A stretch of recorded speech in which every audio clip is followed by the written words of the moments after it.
TK ഹോംസിൻ്റെ പുതിയൊരു വീഡിയോയിലേക്ക് എല്ലാവർക്കും സ്വാഗതം. തിരുവനന്തപുരം ജില്ലയിൽ മലയങ്കിഴി ജംഗ്ഷനിൽ നിന്നും മാറനല്ലൂർ പോകുന്ന വഴിക്ക് ക്രൈസ്റ്റ് നഗർ സ്കൂളിനും കോളേജിനും അടുത്തായി മെയിൻ റോഡിൽ നിന്നും 70 മീറ്റർ മാത്രം മാറിയാണ് ഈ വീടുകൾ സ്ഥിതി ചെയ്യുന്നത്.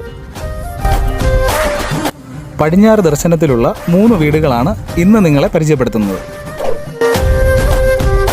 5 സെൻറ്റിൽ 1920 സ്ക്വയർ ഫീറ്റിൽ 3 ബെഡ്റൂം അടങ്ങിയ ഒരു വീടും 5 സെൻറ്റിലും 5.4 സെൻറ്റിലുമായി 1930 സ്ക്വയർ ഫീറ്റിൽ 4 ബെഡ്റൂമുകൾ അടങ്ങിയ 2 വീടുമാണ് ഇവിടെ സെയിലിനുള്ളത്. ഈ 3 വീടുകളുടെയും വില വരുന്നത് 68-69 ലക്ഷം രൂപയാണ്. ശ്രദ്ധിക്കണേ, വില തികച്ചും നെഗോഷ്യബിൾ ആണ്.